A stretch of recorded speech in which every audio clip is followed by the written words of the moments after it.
Mire mengjes dhe mire siat hetëna një episod të rritës se drejtës se imigracionit sot trajtojshme një çështje thelbësore që vazhdon të shkaktojë gabime administrative dhe procese gjykësore të panevojshme.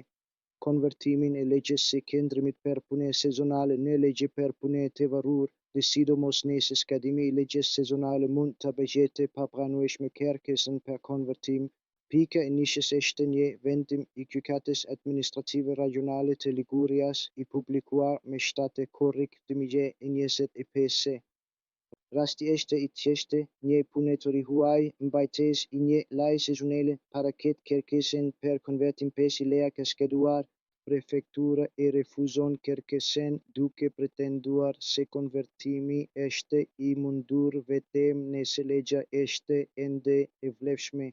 Refuzimi jepet fillimisht pa shkirtuar vërejtjet e punëtorit dhe pastaj përsëritet pothuajse mekanikisht me të njëjtën arsyetim. Gjykata e rezon plotësisht këtë qendrim duke u referuar kartë praktikës gjykësore të konsoliduar. Në vendim thuhet se nuk ka asnjë tregus ligjor nga i cili mund të nxjerrët se për konvertimin e legjes së qendrimit kërkohet paraqitja e një legje të vlefshme në momentin e kërkesës.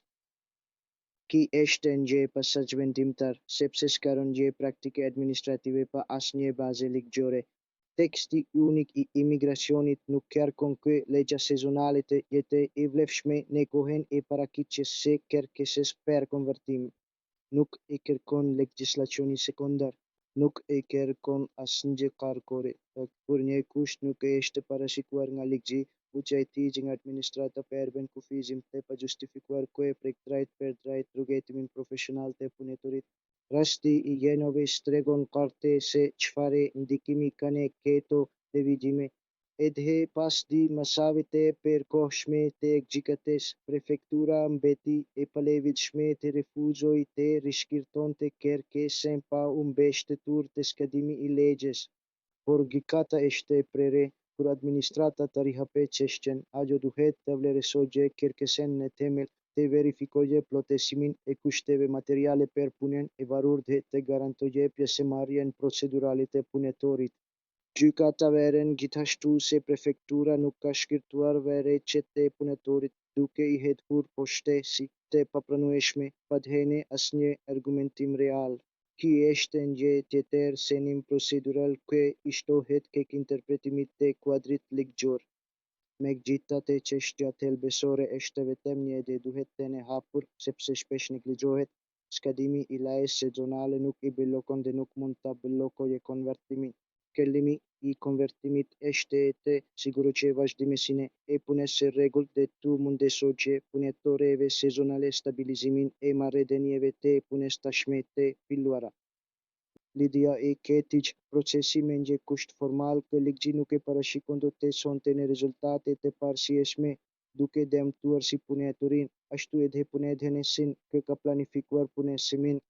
Vendimi i Gjykatës Administrative Rajonale të Ligurias jep një udhëzim thelbësor. Administrata duhet të vlerësojë kërkesat e konvertimit në mënyrë thelbësore pa u ndalur te data e skadimit. Nëse ekziston një ofertë pune e vlefshme dhe plotësohen kushtet e tjera, kërkesa duhet të shkirtohet edhe nëse legja sezonale ka skaduar.